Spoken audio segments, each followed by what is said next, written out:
Good morning. Why don't we start? So we have 3 lectures left, 2 chapters. So we're right in time. So I think everything's going to be all right. So I got some questions about how should I prepare best for the final exam last time. And normally I would tell you, well, you just look at past year's exercises and you do all of them and you practice, and everything should be perfect. The policy in this class is a bit different, so we generally don't share exam questions with students, claiming that my lab's questions are enough or appropriate, and with mixed results, because my lab's questions are sometimes quite difficult and they don't necessarily reflect what's in the exam. Well, sometimes they do, but not necessarily. So what should we do about this? I've been thinking a bit about it, and yeah, in my opinion, I would say the best thing to check out quite well is the graphs. So when you see a graph, make sure that you understand everything that's going on, everything about it, how the curves are built, and what the mechanisms are under them. It's very easy for us to ask a question that's based on the graph, and it's just asking something like anything that can show us that you understand what's going on. Again, it's not an ideal answer, so I wish I had better answers to give you. But yeah, that's my take on it. And yeah, so the final exam is twice as long as midterms. So buckle up, and as I have been saying before, sleep well, be rested for the long marathon that is the final answer, the final exam, and hopefully things work out well for you. Okay, international trade. So funny enough, so I'm not an expert in this topic by all means, but I've been teaching a class this semester about trades. It's fresh in my memory.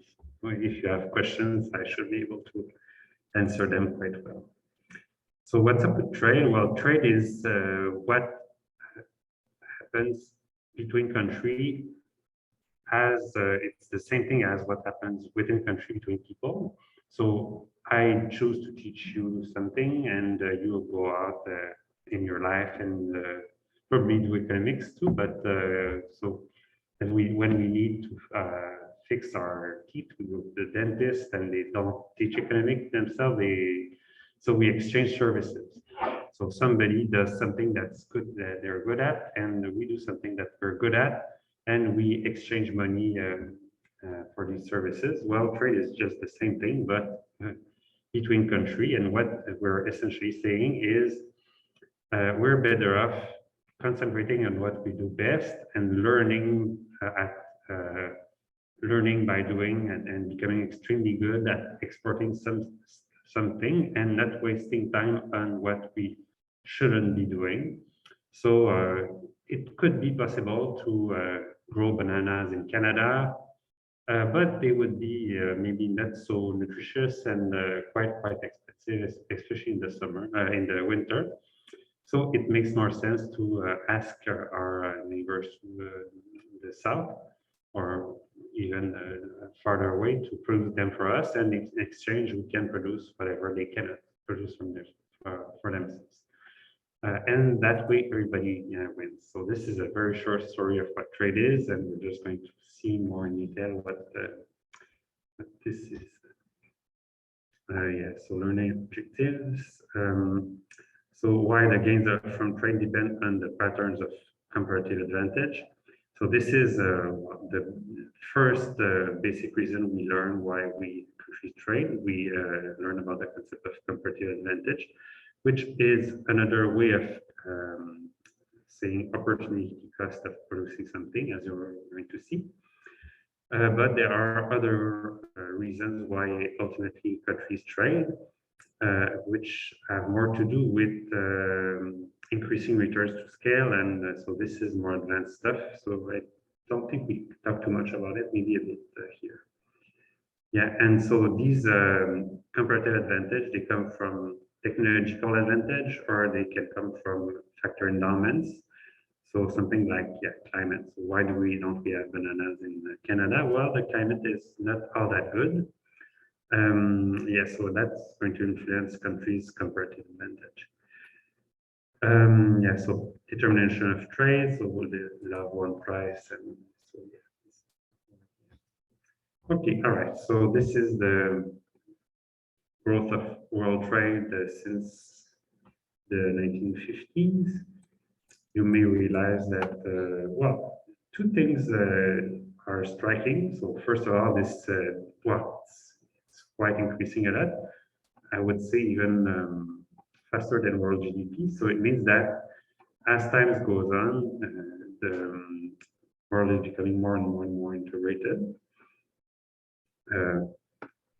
And then if you look at the world GDP, then when it dips a bit, so what happened there? What it was the Great Recession, and then what happened to world trade? Then it dips much more striking. So yeah, trade is something that thrives with stability and with growth, and when everybody thinks that everything is going to be good in the future, then makes sense to establish trade relations with your neighbors. But when things turn out not so good, then things don't go as well.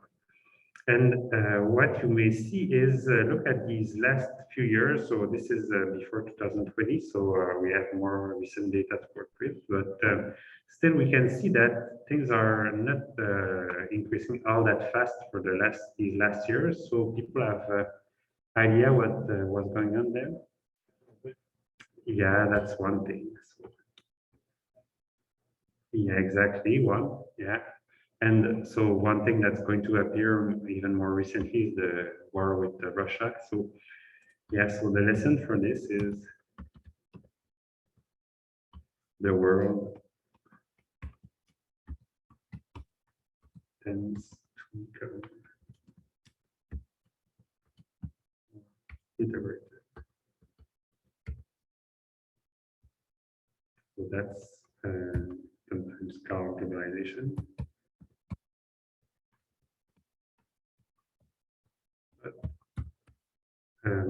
Disturbances bad for trade. So which are they? So this was the Great Recession. And here in recent years we had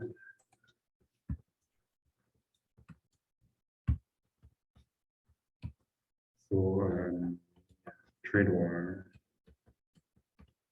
Not with Russia, with everybody. Even Trump doesn't like Canada. He thinks we're ripping off the US.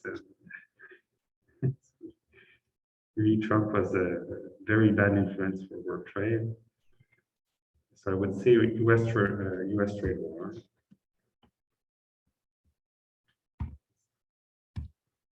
COVID.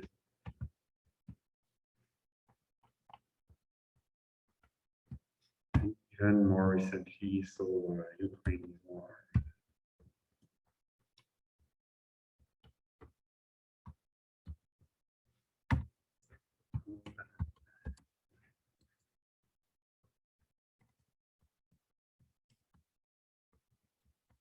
Yeah, so for trade to work well, you need to trust that your partners are reliable, and yeah, they want to have a good and constructive relation with you. Otherwise, it doesn't work. So we tend to say that peace is very good for trade, but the reverse is also true. So trade is good for peace. There's this famous saying that, oh, why don't I think that the US is going to start a war with Japan? Well, because my minivan comes from Japan, and I want my minivan. So if products can cross borders, then soldiers will not have to cross borders.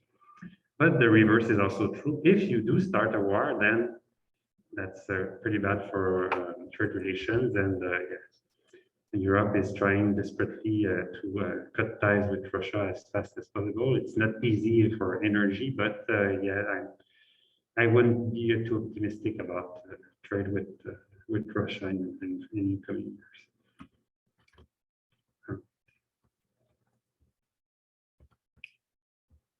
years. So this is a picture of Canada. So what are the striking features? Well, so the biggest sector seems to be motor vehicles and automotive parts. Most of it is, so as you can see, there's a lot of imports, a lot of exports. Do you think that, yeah, so what vehicle and what's automotive parts in these blue and red? So that's imports, that's exports. So you see that they're not too far apart. So one is more vehicles and one is more automotive parts. So yeah, yeah, exactly. So we tend to have we did have some automobile assembly back. I think last one was Camaro. Maybe it was in Quebec and then it moved, and yeah. But now we don't have any more assembly vehicles, but we still produce a lot of automotive parts. So export. So I don't want to see it's zero. I don't know the detail. Maybe we do produce bigger vehicles or other things, but yeah, we tend to produce mostly auto parts. Consumer goods. Here, it's really here that imports dominate exports. So who is our biggest supplier here? Yeah. So.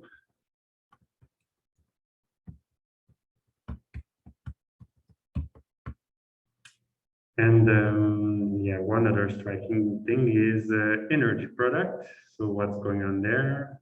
What's being produced and who's the client?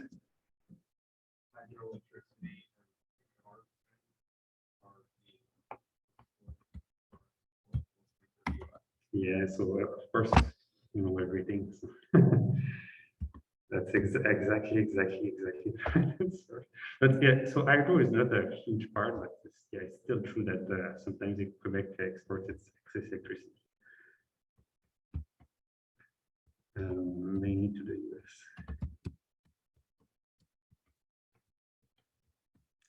So that's what's neat, as we can see, is we really don't have to trade in the same sector with the same country. We can trade a lot with one country and then so export it to one country, import it from some other country. In some sector, in some other sector, it doesn't matter. One big thing that's going to matter is the balance of trade. So at least we have to, at the end of the day, import something that's as valuable as we import. Otherwise, we get in debt. Or other people need to give us money in some fashion or another.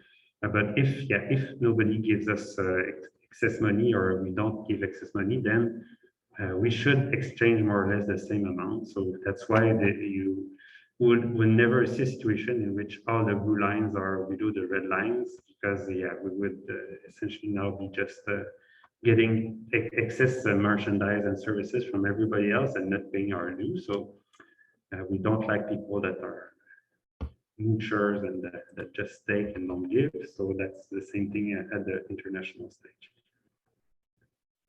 Okay. So here's that was for the small presentation. Now, gain from trade. So we can have two situations: an open economy, a closed economy. So an open economy engages in international trade. A closed economy. So these are terms that we use that has no foreign trade. So it's sometimes we call it autarky.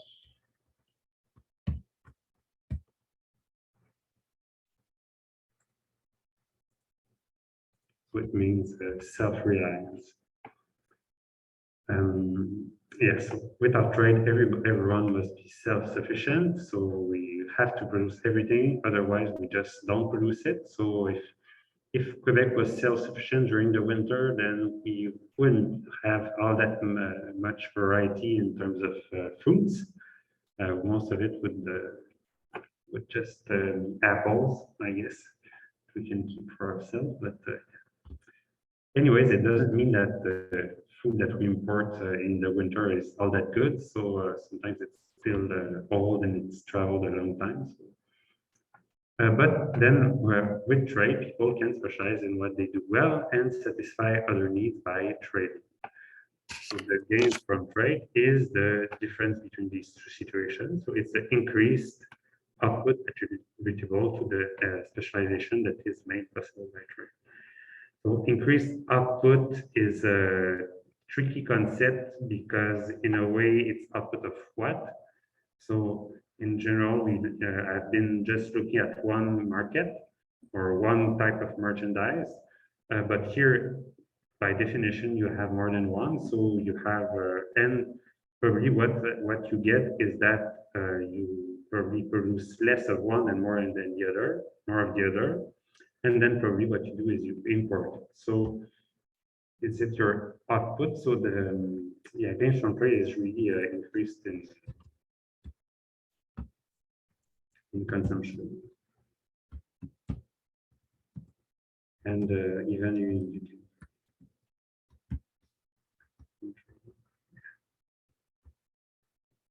or what you could see is the increase of output at the world level.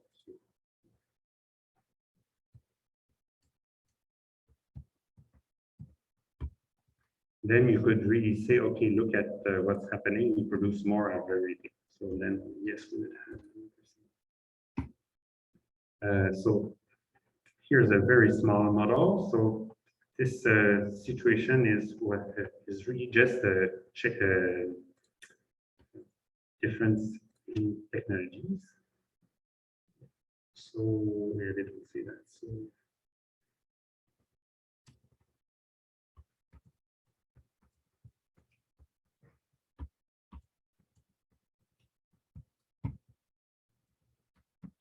So it's described by David Ricardo. So he was influenced by Adam Smith.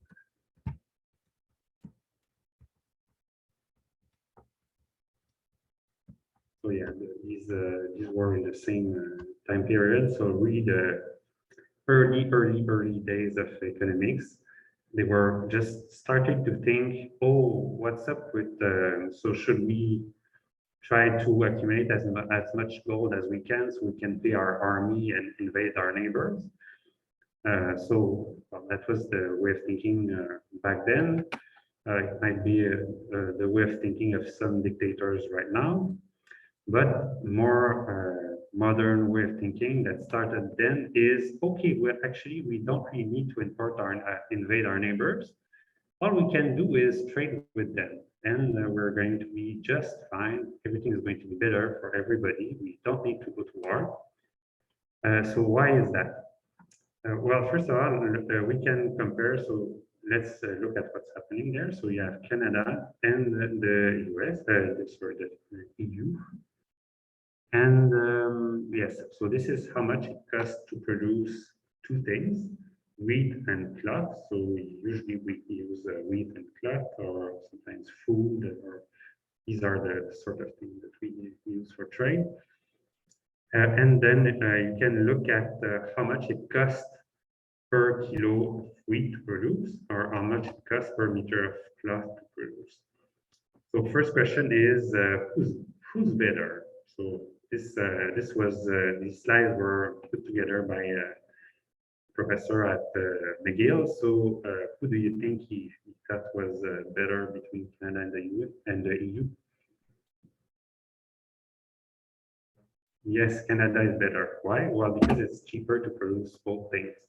So in Canada, we have better technology because it only costs $1 to produce 1 kilo of wheat, whereas in the EU it's $3.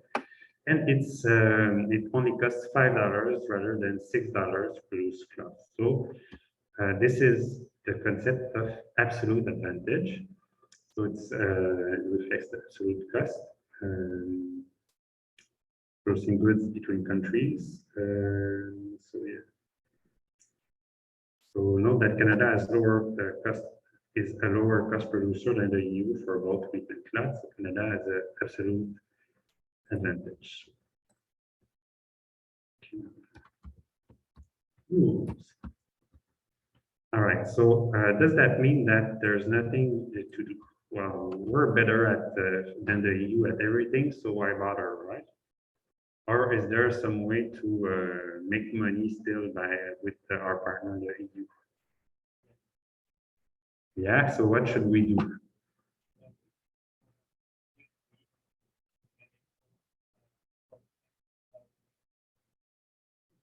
Yeah, that sounds like a plan.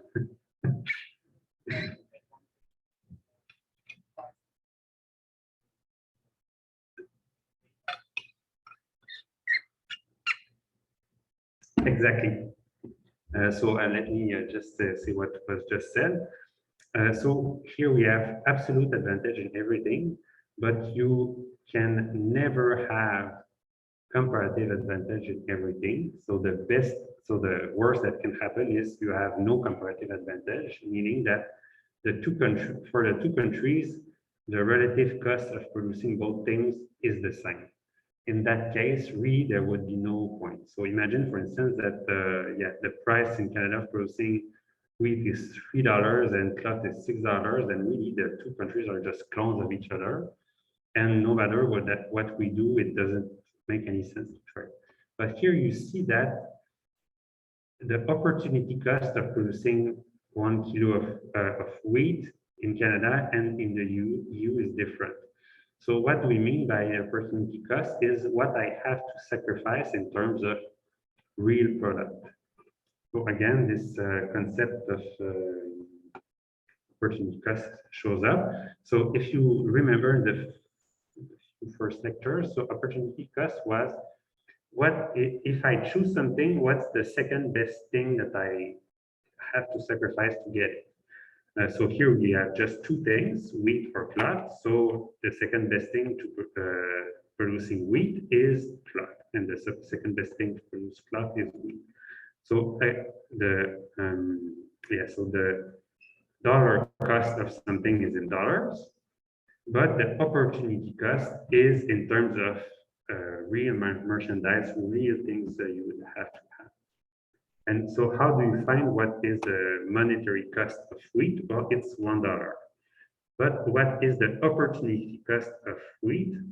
It's the fact that if I produce 1 kilo of wheat, then it costs $1, and then it gives me a fewer dollar to spend on producing cloth. And the way to compute it is the following. So opportunity cost.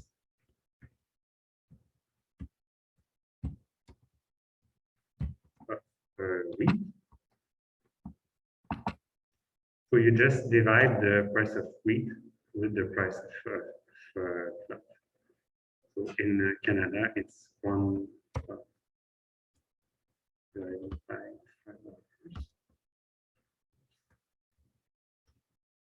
equals 0.2. And in the EU, it's $3.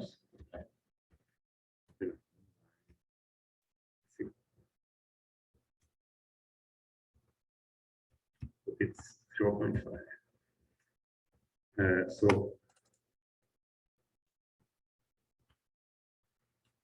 So it means that for every kilo of wheat that I produce, I have to sacrifice 0.2 meters of cloth in Canada, and for every kilo of wheat I produce in the EU, I have to sacrifice 0.5 meters of cloth. So the opportunity cost of getting wheat if I am in autarky by myself in Europe is higher than the opportunity cost in Canada. Why is that? Well, you can see it right away.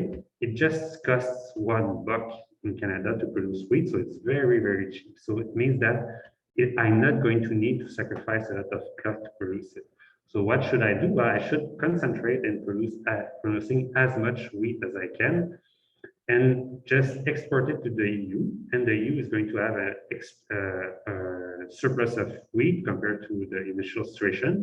So what do they do? Well, they just not produce wheat, and rather they make up the difference by producing cloth and export this back to Canada. And that way everybody makes money, everybody is happy, everybody is getting better. So yeah, the story of we'll put it like this. So Canada could sacrifice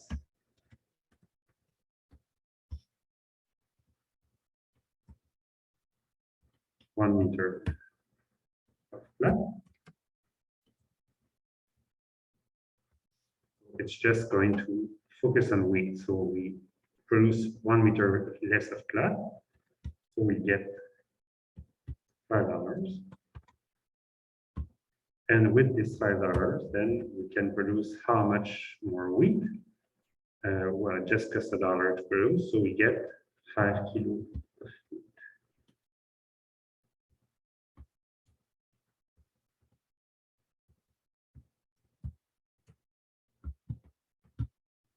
All right, so we sacrificed 1 meter of cloth, but we got 5 kilos of wheat. And then let's see what the EU can do. So the EU could sacrifice.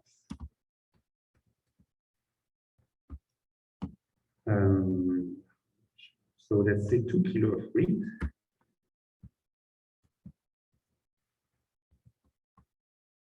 We'll see in Canada we can sacrifice cloth, in the EU we sacrifice wheat. And so that's $3 per kilo. So we get how much? $6.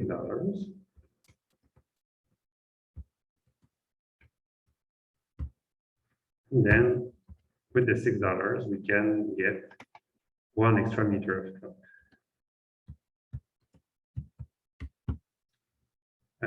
So what's the result of all this shuffling? So net result.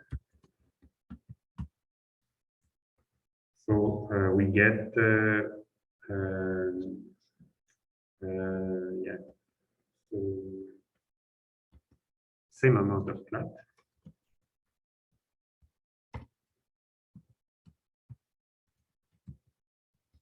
But we get how much extra wheat? 5 kilo minus 2, so we get 3 kilo extra.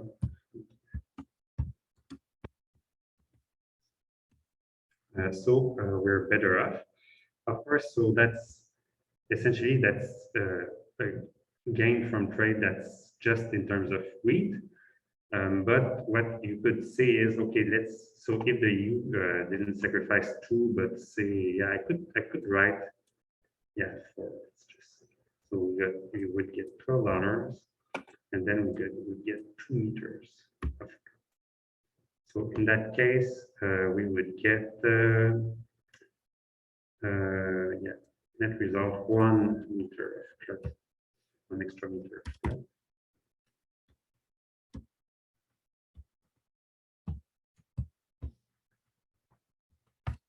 And then in terms of wheat, we would get 1 extra kilo of wheat.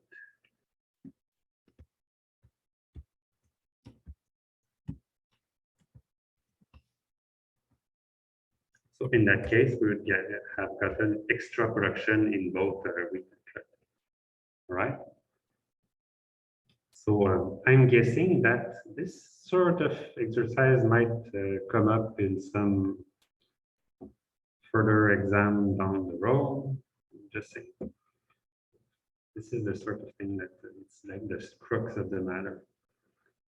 So yeah, it may seem confusing at first. So just remember opportunity. So real cost, money cost is the cost in dollars. Opportunity cost, you divide the cost in dollar of one with the cost of dollar in the other. And you produce where it's cheaper. So here the opportunity cost of wheat in Canada is cheaper. So that's what we do. We sacrifice cost to produce wheat.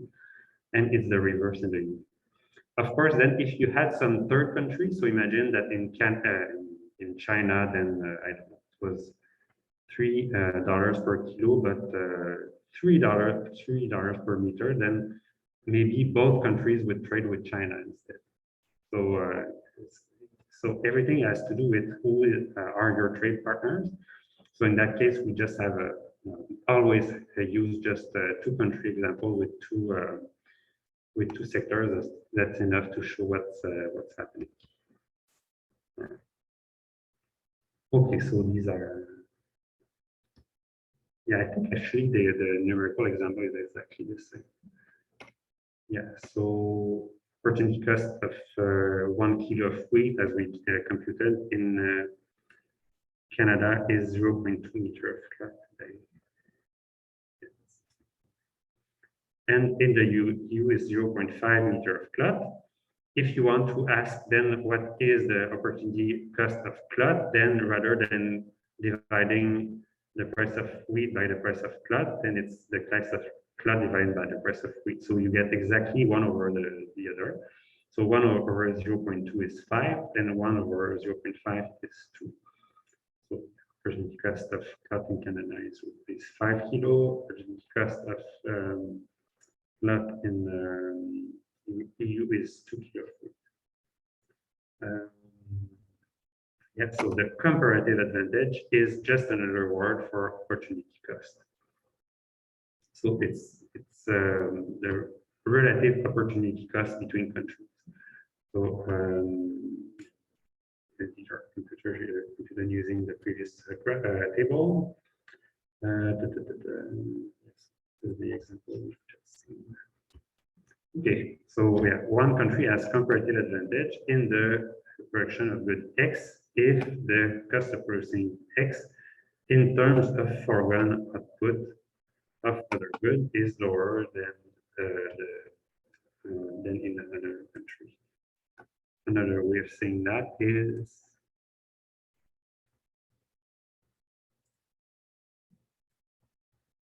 one country has comparative advantage in the production of X if the opportunity cost of producing X in terms of Y.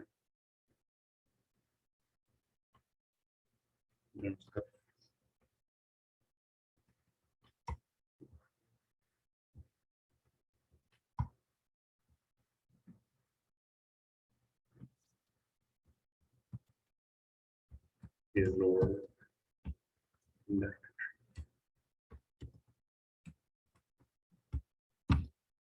So it really is this idea of opportunity cost.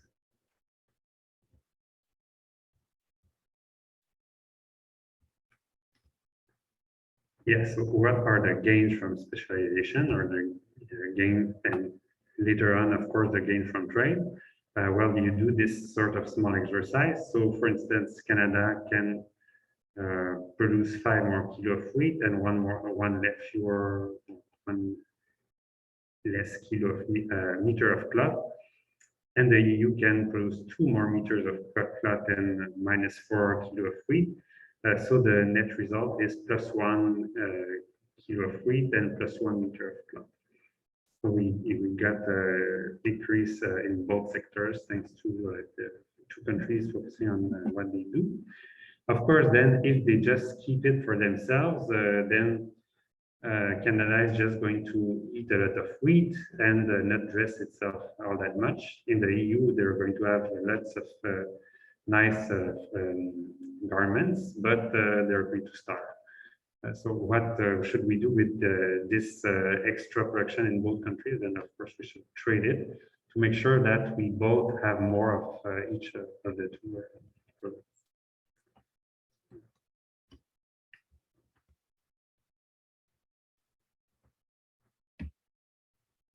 Yeah, so the world output increases if countries specialize in the production of the good in which they have a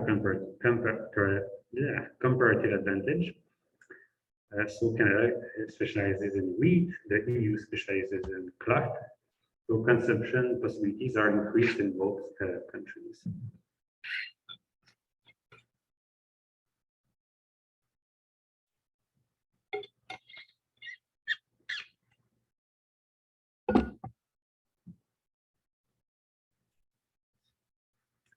Okay, so now we get to this more interesting part where we see what the advantage is. Right, I'm just going to go back a few slides. So here, what we did show is that Canada could sacrifice 1 meter of cloth and produce 5 more kilo of wheat. The EU could sacrifice 4 kilo of wheat to get 2 more meter of cloth.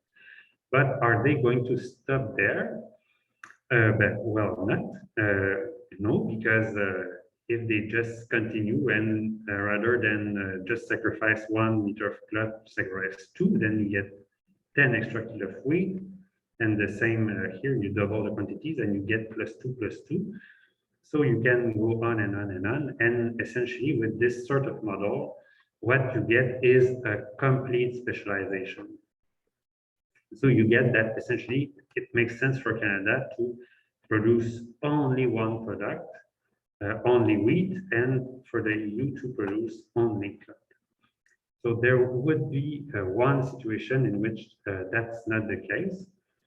It's if you have two countries that are very different size. So imagine that it was a trade between Canada and Iceland. So no matter how hard Iceland tries, it's never going to supply the whole of Canada in some product.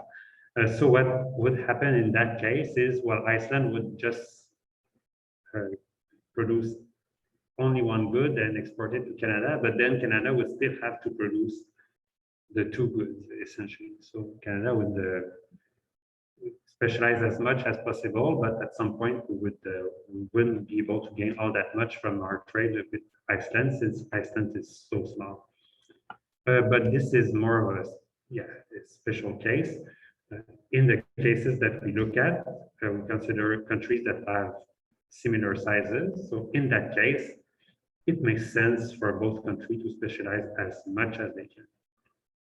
So here, let's see what happens there. So this is what happens in Canada. This is what happens in the EU. So this is the opportunity cost of in cloth. This is wheat.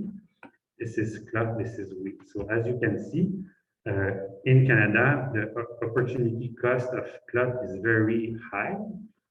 So why do we see that? Well, we see that if I want to increase my production by, say, 1 meter of cloth, I have to sacrifice a lot of wheat. Whereas in EU, then I can increase a lot my production of cloth, and I don't need to sacrifice all that much wheat. Right? So it's always this idea of opportunity cost.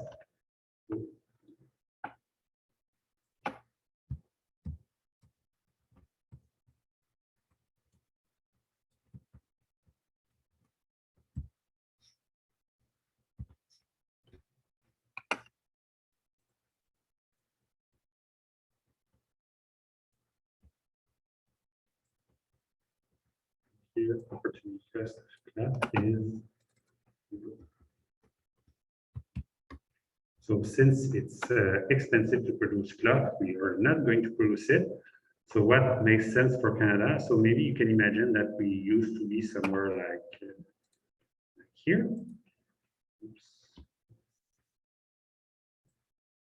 So we might. So what is best for Canada? Well, the best is to just stick to what we are good at. So we produce only wheat and 0 cloth.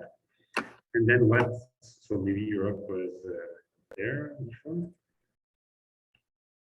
I don't know exactly where. And by the way, so these dots, D for instance, or that dot there, with just these curves, you have no idea where they are. it's a function of the sort of national utility curve that you may have. So you can imagine a utility curve that would this. All right, so that's how you know it's there. So, but here we don't really bother all that much about it, so we're not just not going to show it. But yeah, just in case you're wondering how the hell do I get point B? Well, so I have to assume when it's there. Okay, so then what happens? Then another thing has to happen is that I have to set a world price. And again, this world price is going to be a function of the world demand, which is function of the utility function of the citizens, both in Canada and the EU. So I don't really know where these are. But if I really wanted to describe everything that has to be described with this model, I would need some sort of demand to set an international price. But we know one thing for sure. So yeah, I don't know if you can guess that. So if the relative price in Canada is this, and the relative price in the EU is this, so is there a way for us to anticipate where should be the relative price when Canada and the EU trades? Well, we sort of see it, but yeah, just in case somebody has an intuition, otherwise I'm just going to say. What? Yes. Yeah, I don't know. That's not the opportunity cost. That's where Canada is going to produce. So, right, not the opportunity, sorry, the relative price. What I wanted to say is that, so here's the quote unquote relative price in Canada.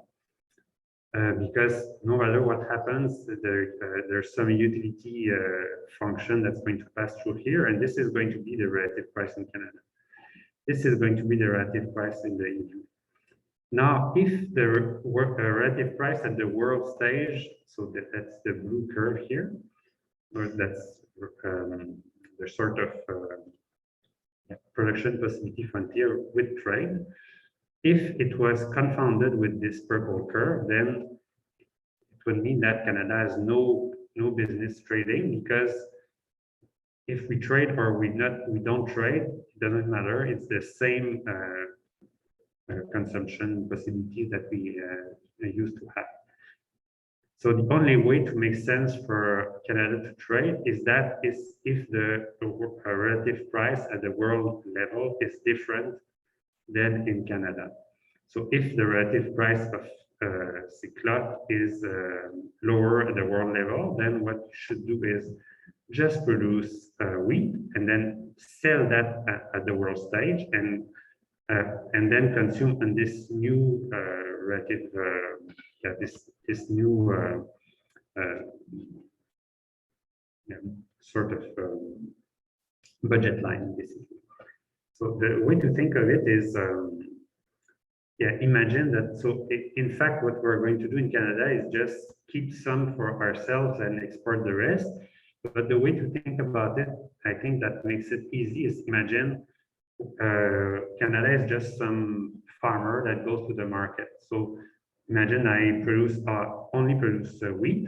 So I go to the market, I sell all my wheat, and then at the end of the day, when all my sales are finished, then I go back and buy everything I want and come back home. And so I'm going to go back and consume on this new budget line there. So that's for Canada. And for the EU, well, the EU wants to, again, improve their consumption opportunity too. And so if the relative price looks like this, then what they're going to do is produce only clot and no wheat, and then exchange again on the world stage with Canada. And so what my point was is that the relative price at the world level, of course, it's the same for the two countries, because that's what they use to trade. And it has to be between the relative price in Canada and the relative price in EU. All right. And of course, so some relative price is going to make it more profitable for Canada. Some work is going to make it more profitable for the EU. This all depends on the national demands or the international demand, but we don't get into this. All you have to know is that we set some relative price that's in between the relative price at in autarky in the EU and the relative price in autarky in Canada. And then both countries specialize in what they do better. So here we only produce S, and then in the EU they only produce S, and then they exchange with each other until they get to a better situation than before. So here, imagine that this was the initial situation. Then you get an increase in production in both sectors. And then here again, you get an increase in production in consumption in both sectors. All right, does that make sense? Is there because this is looks simple, but there are a couple of moving parts. All right, so if it becomes unclear, you can stop me. One other thing that we can see, of course, is exports and imports. So let me just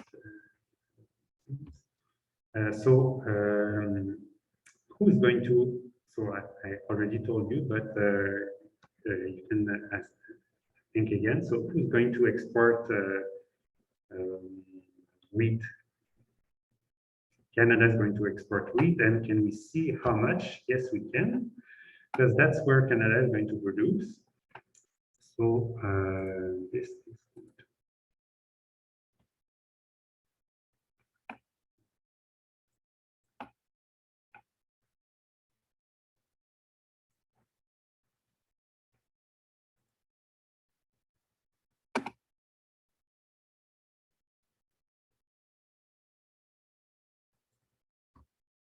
So what is this? Well, this is the difference between how much wheat was produced in Canada and how much wheat was ultimately consumed in Canada. So where is this extra wheat going? It's going to Europe. So it's being exported. This is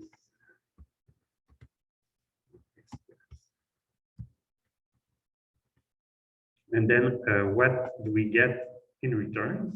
Well, we get plot imports from Europe.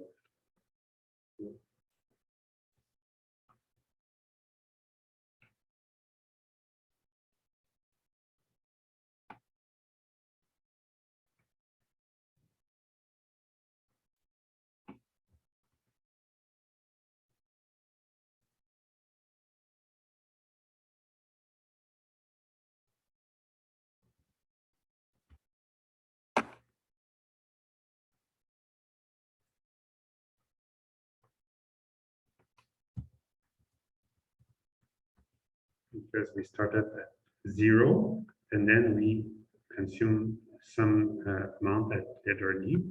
So the difference is, of course, all imported. So we don't need to produce it ourselves. Now we can just import it. And the same thing should happen in the Europe. So let me just show you for wheat, for instance. Yeah, for wheat.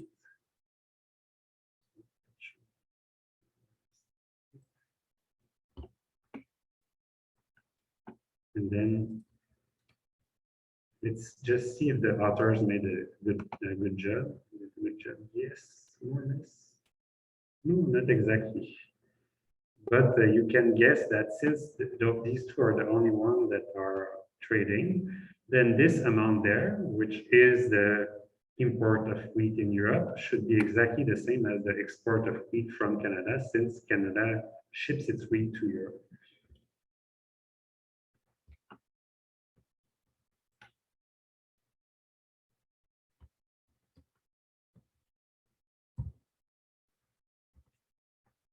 Okay, so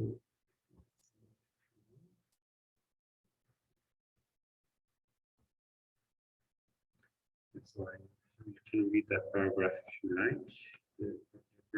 Yeah, so let's be complete and listen.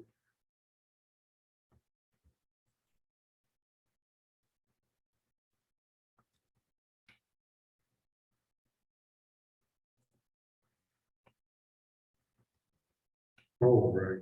Let's see.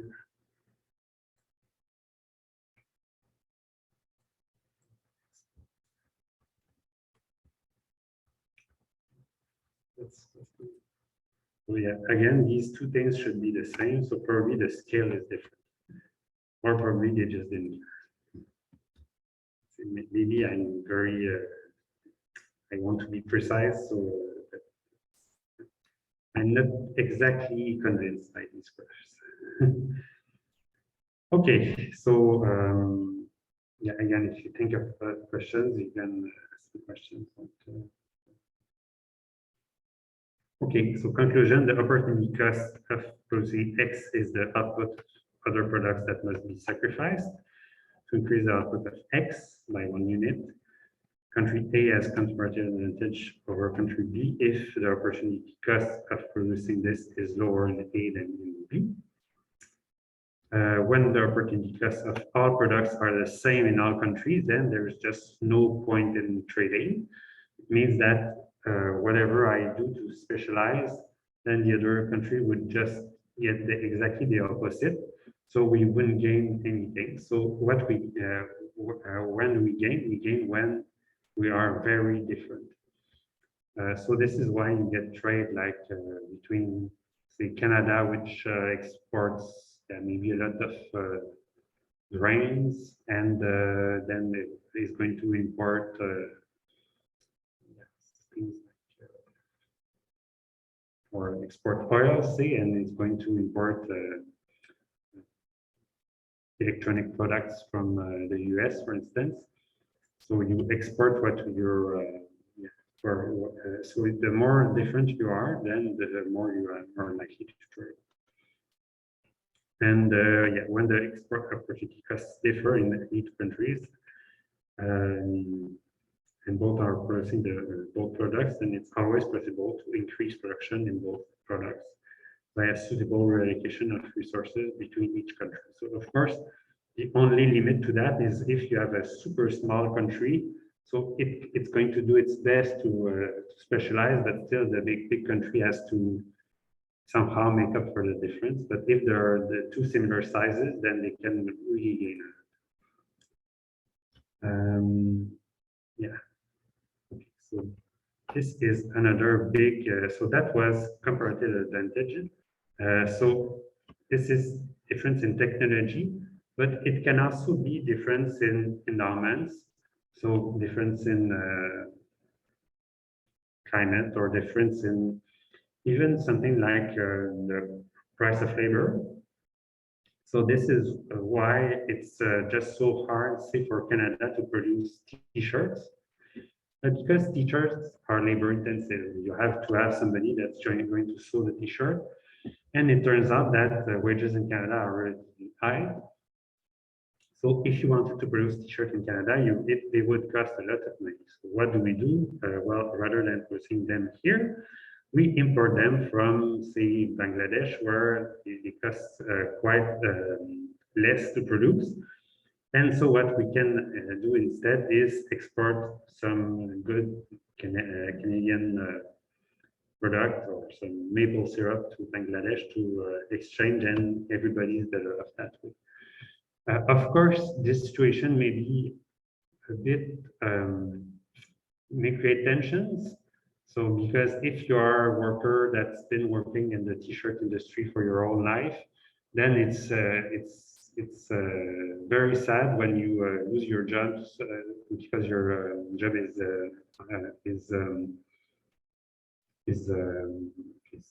becomes it's outsourced, yeah, overseas. So adapting to that is by no means easy. So here it just looks like, oh, it's easy. I just started there, and then I go here and I import the rest and sing for Canada. But you have to think that just starting from some medium situation and going to extreme, this means that everybody who was working in the cloth sector in Canada is going to lose their job.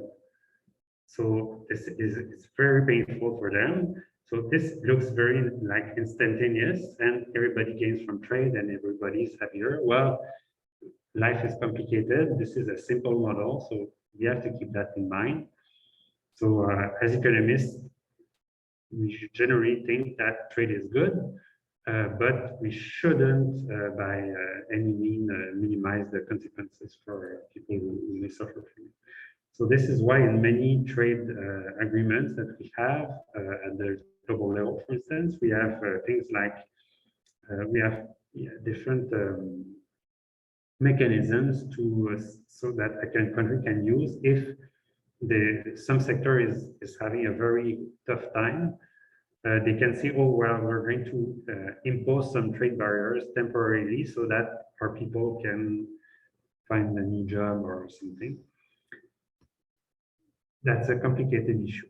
But yes, all I'm saying there is that this is a very simple model with just different technologies, but in real life, people are working there and we have to keep that in mind.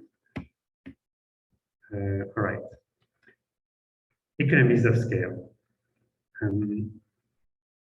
So yeah, if costs vary with the level of output or as experience is acquired via specialization, then additional gains are possible.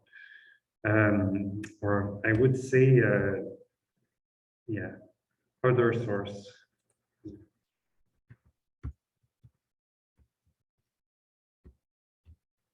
So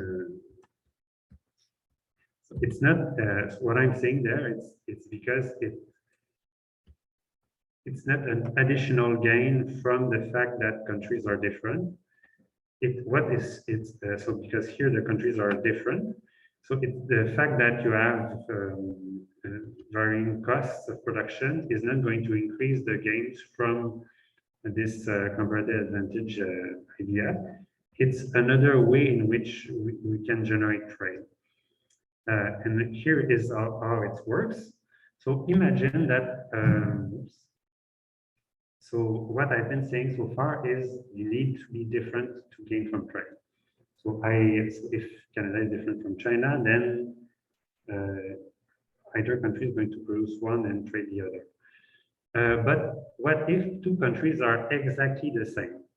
So I've been saying, yeah, well, there is nothing you can do. It's no use to trade.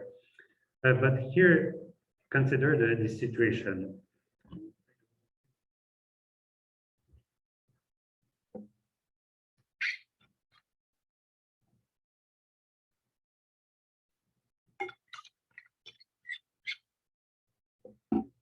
So consider this idea. I want to, I have a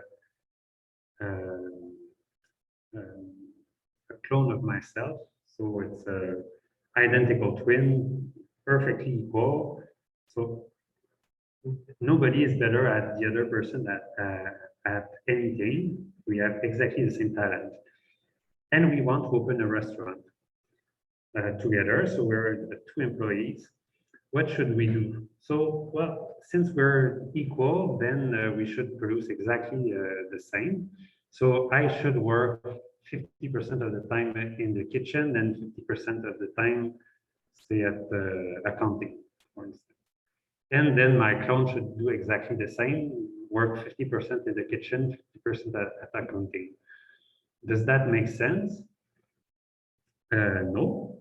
Well, why? Because even though we start from exactly the same point, we are clones of each other. We have nothing to gain from the other person in principle.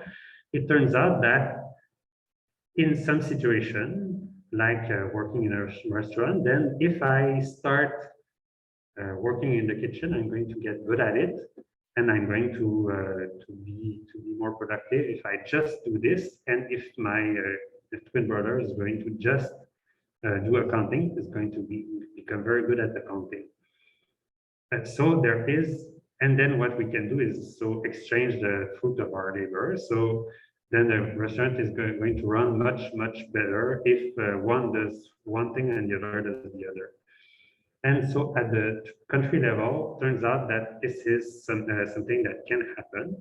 So if you have something like economies of scale, then it may make sense for a country to start producing very much one sector, even though they didn't have ex-ante and any inherent advantage in that sector. And just by the sheer fact that they focus on it, then they can become very productive at it. They gain very good economies of scale, and then they can take on the world trade and become very good. So that's one way of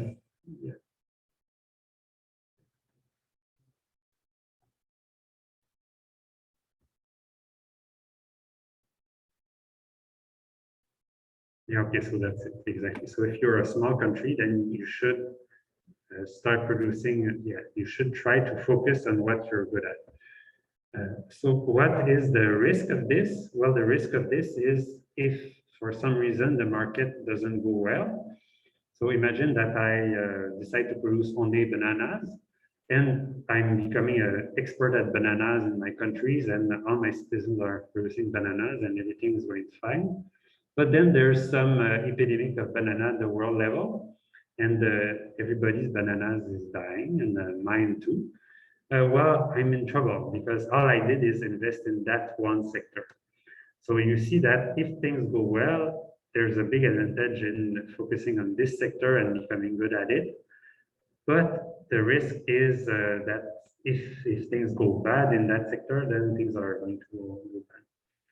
One situation that was like this is Venezuela for oil production. So they used to have production in various sectors, but in the early 2000s, mid 2000s, so the price of oil skyrocketed. So then they said, okay, well, it's just, we're so rich, we can just produce oil, export it, and import the rest. So all of their small industries, small, more artisanal production, in local production, there was no way to compete against what they could just buy almost for free from their perspective on the world stage, thanks to their oil exports. But then what happened? The price of oil went down, went up, went down, went up. And so at some point they were in very, very big trouble. Especially even the government was financing itself mostly with oil revenues. And yeah, so we all know what happened to Venezuela. Now they are in dire straits. Yeah, the political situation is horrible, and the economy is in shambles, and they have hyperinflation. So be careful with this. So if you're a small country, it can be good to read the scale of scale economies, but there is a risk. Right.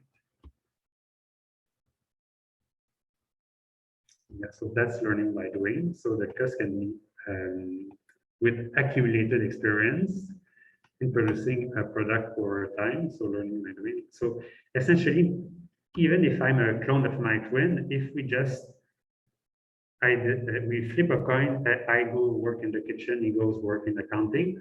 After 2 years of just working in one of each task, then we're just going to be very good at what we are going to learn. So essentially, we're not the same people anymore. Yeah, so that's accumulated experience. Yeah, so yeah, repeatedly performing the same task over and over again. So it causes a downward shift in average cost curve. So this is extremely strange because we tend to draw supply curves that are upward.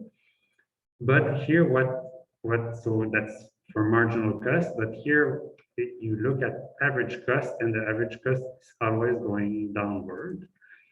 And so, no matter how much you produce, you can always get lower cost. So with this, you may remember that curve. That's the long run average cost curve. And yeah, this is what you could do. So with learning by doing, so essentially what happens is this long run average cost curves shifts down. So you may start at point A. So at point A, you're not that good at producing what you're producing, but if you just stick with it and you produce for a long time, then you can get a lower cost at B just by sheer volume of production. But even if you add to that learning by doing, then you can become a B prime there, which is even better. So yeah, it incorporates two things. So economies of scale would be going from A to B, and learning by doing would be going to B prime. And so you can imagine that the world price is say this one, for instance.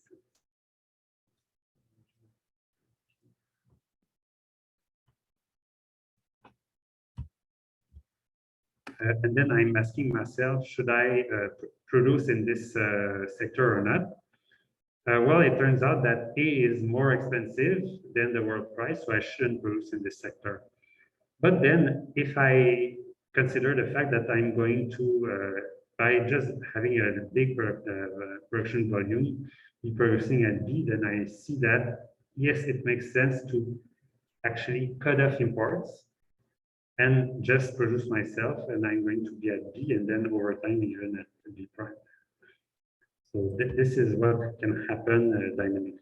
Again, this can turn out to be very good, then can turn out to be not so good if the terms of trade, yeah. So terms of trade, that's one term I should tell you about. So that's the price of exports divided by the price of imports. So if the price of exports go up, then I'm very happy, means I'm going to make more money by selling my stuff. But if the price of imports go up, then it's going to be more costly for me to buy stuff on the world stage, and then it's going to be worse.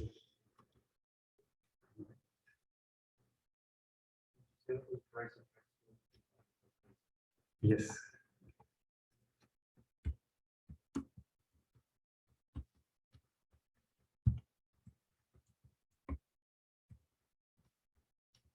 So of course, it's since you export more than one thing, it's not one price. It's the average price weighted by how much you do export of everything, divided by the price of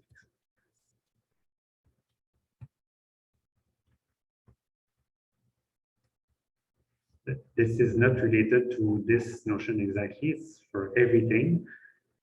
So means you're going to be better. So I can show you briefly what it would look like here. What would it look like for Canada to have better terms of trade? Well, if you rather than have these relative prices, we had these relative prices. Then rather than consuming at D, it means my exports, wheat, are more costly on the world stage and my imports are less costly. So I can make a lot of money by exporting and essentially consume more. But if the terms of trade become less good, then it means that rather than be here, they are here, for instance. So it's less useful for me to export since the money I make is not all that big and all that great, and the price I have to pay isn't is quite high. And if the terms of trade are exactly like my local production, then it means that there's just no point in exporting anything. So there's no point in trading. So the more, the better the terms of trade, the more I'm going to be able to consume. Yeah, so I don't want to put too much on the table. There's enough already. Yeah, so that's what it is. That's not the only thing that can go on with economies of scale. Do you remember the monopolistic competition model where you have different brands? So it turns out that this is a huge part of the world trade as well, which comes from economies of scale, but which come at the product level. And briefly, what it is that we like variety. So if we consider the case of France and Germany. France exports French cars to Germany, and Germany exports German cars to France. Why is that? They're both cars, who cares? Well, it turns out that they're both cars, but not exactly the same. One is one brand, the other is the other brand. And people like having the choice between a French car and a German car. So Germany and France are going to both gain by trading this intra-industry trade that we call. And this is another manifestation of economies of scale. Again, but they're not talking about that too much. So okay, so Excharoline is the same idea. We're going back to the comparative advantage idea. This is just the fact that you may have different endowments. So these different endowments can create the comparative advantages. So one is climate. So if say if one country has very good climate for producing coffee, then they are going to focus on coffee. And if some country has a good climate to produce apples, like US or Canada, then they're going to produce apples.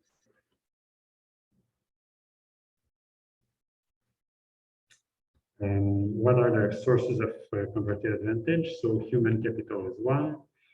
So people can acquire skills, human capital that increases the country's comparative advantage. So it makes sense if you have good skills, then to produce something that's very advanced and exported. But if you have low skills, then it makes sense to produce something that doesn't require a lot of skills. Yeah, if comparative advantage can be acquired, it can also be lost. So I guess if you have difference, yeah. In terms of trade. Change or technology change. And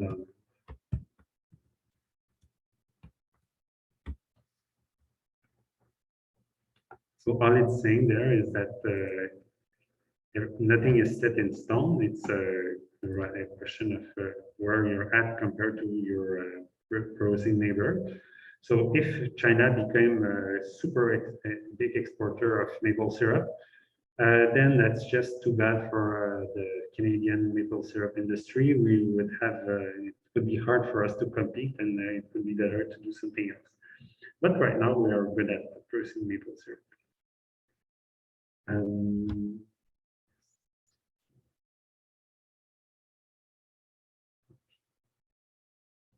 Yeah, I think I'm just going to talk about this last.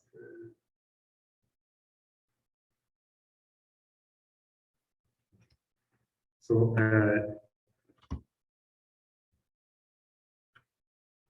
the traditional view is that a country's natural endowments are the prime determinants of its comparative advantage.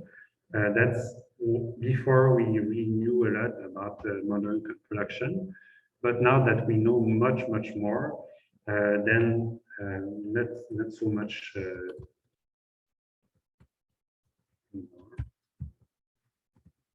so what we have now is, yeah, I know it's end of class, it's just a final comment. So yeah, so increasing returns.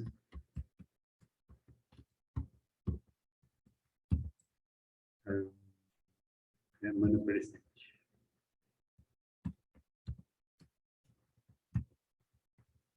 So this is also called the new trade theory.